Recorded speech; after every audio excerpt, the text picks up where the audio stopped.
بسم اللہ الرحمن الرحیم۔ شروع اللہ کے نام سے جو بڑا مہربان نہایت رحم کرنے والا ہے۔ میری معزز بہنوں اور بیٹیوں، السلام علیکم۔ آج میں آپ کو سورہ 3 کا موضوع لے کر آپ کے سامنے آئی ہوں۔ سورہ 3 جو ہے پارہ نمبر 30 میں۔ اب میں آپ کو سورہ 3 کے بارے میں تھوڑا سا بتا دوں کہ اس سورہ مبارکہ کا نام ال-3 ہے، جو اس کا پہلا لفظ ہے۔ اس میں 1 رکوع، 8 آیتیں، 34 کلمے اور 105 حروف ہیں۔ اب اس کے تھوڑے سے نزول کے بارے میں بتا دوں کہ جمہور علماء کے نزدیک اس کا نزول مکہ مکرمہ میں ہوا۔ قتادہ رضی اللہ تعالیٰ عنہ کہتے ہیں کہ یہ مدنی صورت ہے، لیکن یہ ضرورت نہیں، کیونکہ حاضل بلد الامین، یہ امن والا شہر سے بلا اختلاف مکہ مکرمہ ہی مراد ہے۔ حاضہ کا اشارہ اس طرف دیا جاتا ہے کہ جب اس کا یہاں نزول ہوا، مدنی صورت میں مکہ کا ذکر حاضل بلد الامین سے کسی طرح بھی مناسب نہیں ہے۔ قیامت کی ضرورت اس کے برپا کرنے میں جو حکمت ہے، اس کی طرف اشارہ کیا گیا ہے کہ جب حکم الحاکمین ہے تو اس کے عدل و انصاف کا یہ تقاضا ہے کہ ایک دن ایسا ضرور آئے گا اور جب ہر شخص کو اس کے اعمال کے مطابق جزا اور سزا ملے گی۔ اگر ساری عمر پھول کھلانے والا اور ہر سمت میں چراغ روشن کرنے والا اور ساری عمر کاٹنے والا اندھیروں کا بیوپار کرنے والا ایک ہی انجام سے دوچار ہو، تو اس سے بڑی اندھیر گردی اور کیا ہو سکتی ہے؟ کیا کوئی ذی ہوش اس ذات سے جو حاکم الحاکمین ہے اس اندھیر گردی کا توقع رکھ سکتا ہے؟ بالکل بھی نہیں۔ اب ہم سورت شروع کرتے ہیں۔ وَالتِّینِ وَالزَّیتُونِ، قسم ہے انجیر اور زیتون کی۔ وَطُورِ سِینِین، اور قسم ہے طور سینا کی۔ وَہَٰذَا الْبَلَدِ الْأَمِین، اور قسم ہے اس امن والے شہر کی۔ اس صورت کا افتتاح 4 چیزوں کی قسمیں کھا کر کیا جا رہا ہے۔ مقصد یہ ہے کہ سامعین ہمہ تن گوش بن کر اس صورت کو سنیں، کیونکہ اس میں نہایت اہم مضامین بیان کیے جا رہے ہیں۔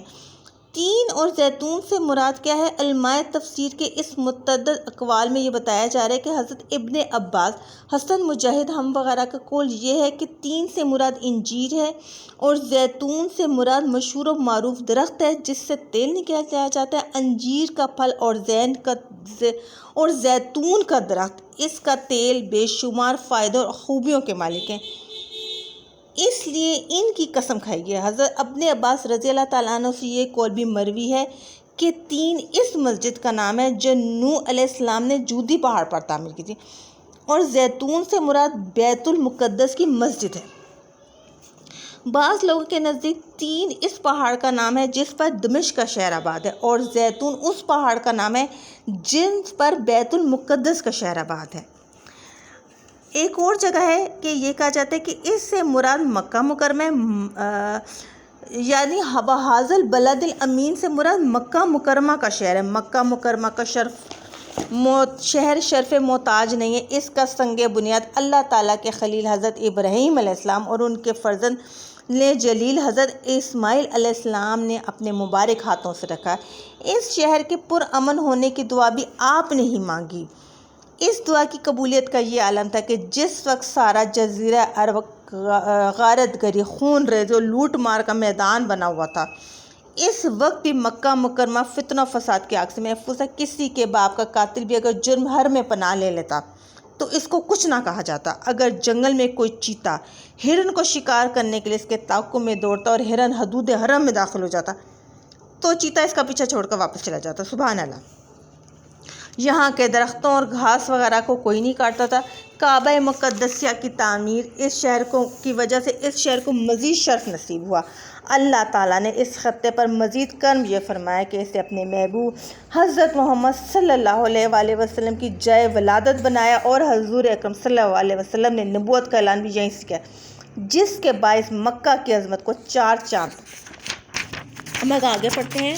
لقد، پس تحقیق، بے شک، خلقنا، ہم نے پیدا کیا، الانسان، انسان کو، فی میں احسن تقویم، یعنی وہ کیا کہہ رہے ہیں کہ ہم نے انسان کو شکل و صورت، قد و قامت، عقلی و ذہنی قوتوں، قلبی و روحانی بہترین صلاحیتوں سے متصف کر کے پیدا فرمائے۔ ابن عربی کہتے ہیں کہ اللہ تعالیٰ نے انسان سے زیادہ کوئی خوبصورت چیز پیدا نہیں کی۔ اللہ تعالیٰ نے انسان کو پیدا کیا اور اسے ان عظیم و صفات سے متصف فرمایا، جی عالم، با اختیار، با ارادہ، متکلم، مدبر اور حکیم اس کو بنایا۔ وہ کہتے ہیں ثم، پھر رددنا اسفلا سافلین، پھر ہم نے اس کو کیا کیا، پست ترین حالت میں لوٹا دیا۔ یہاں بھی وہ یہ کہتے ہیں کہ اگر انسان کو غور سے دیکھا جائے تو یہ حقیقت روز روشن کی طرح واضح ہے کہ سوری و معنوی حسن و جمال کوئی چیز بھی نہیں انسان کو ہمسری کا دعویٰ نہیں کر سکتی۔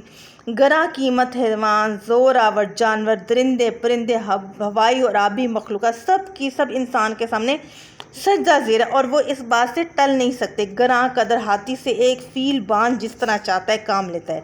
6-7 سال کا بچہ اونٹوں کو ایک کتار کو جدھر چاہتا ہے لے کر چلا جاتا ہے۔ شوق و شنگ برف رفتار گھوڑے پر جب انسان سوار ہوتا ہے تو وہ اس کی مرضی کے مطابق ہی عمل کرتا ہے۔ وہ کہتا ہے پھر کیا کیا، ثم رددنا، پھر ہم نے لوٹا دیا، اسفلا، پست ترین سافلین حالت میں سے، الی الذین، بے شک وہ لوگ، آمنو، جو ایمان لے، و عاملوا الصالحات، اور جو نیک عمل کرتے رہے، فلہم، واسطے ان کے اجر ہے، کون سا، غیر ممنون، نہ ختم ہونے والا اجر ہے۔ یہاں وہ کہتے ہیں کہ قرآن حکیم میں کہا جاتا ہے کہ انسانی شرف کا واسطہ دے کر خود فراموش انسانوں کو خواب غفلت سے چونکایا جا رہا ہے۔ انسان کے احساس عظمت کو گمراہ کر گناہوں کی دلدل سے نکالنے کی ان کو دعوت دی جا رہی ہے اور ان کو یہ بتایا جا رہا ہے کہ اگر تم نیک عمل کرو گے تو تمہیں ایک ایسا انعام دیا جائے گا جو کبھی بھی ختم ہونے والا نہیں ہوگا۔ کہتے ہیں کہ جو لوگ اپنی انسانیت کی لاج رکھتے ہیں اس کے دامن شرف پر کوئی لاگ نہیں لگنے دیتے، اپنے خالق کے ذکر کی شمع روشن رکھتے ہیں، ان کے احکام کی بجاوری میں سرگرم رہتے ہیں، ان کی خوشنودی حاصل کرنے کا شوق انہیں دن رات بے چین رکھتا ہے۔ یہی وہ لوگ ہیں جو احسن تقویم کے کمالات سے موصوف ہیں، ان کو ہی اللہ تعالیٰ ایسا اجر دے گا جو کبھی منقطع نہیں ہوگا جب تک کہ وہ اس دنیا میں زندہ رہیں گے۔ ان پر ان کے رب کی نعمت نازل ہوتی رہے گی۔ جب یہاں سے رخت سفر باندھیں گے تو انہیں کیا ملے گا؟ جب قیامت کے دن قبروں سے اٹھیں گے تو ان کی شان ان کے چہروں سے ظاہر ہو رہی ہوگی، سبحان اللہ۔ اور جب وہ فردوس بری میں قدم رکھیں گے تو ان کا استقبال کیا جائے گا۔ انہوں نے تو کچھ مدت اپنے رب کی بندگی میں گزاری، لیکن ان کا رب جن نعمتوں سے انہیں نوازے گا وہ پایا ناپذیر ہوں گے، یعنی وہ کبھی بھی ختم نہیں ہوگی۔ فما، اس سے جو یکذبوک، وہ جھٹلا سکتے ہیں، بعد بالدین، یعنی سزا اور جزا کے معاملے کے بعد، جب اس کو جھٹلا نہیں سکتے۔ کیا لیسا نہیں اللہ تعالیٰ بحاکم الحاکمین، سب حاکموں سے بڑا حاکم۔ یہ تو ایک بہت ہی بڑی بات ہے۔ میں آپ کو اس طرح بتائیں کہ جو سزا اور جزا کا فیصلہ اس وقت ہوگا جب ان کو قبروں سے اٹھایا جائے گا، اور جب وہ قبروں سے اٹھیں گے تو کیا ہوگا؟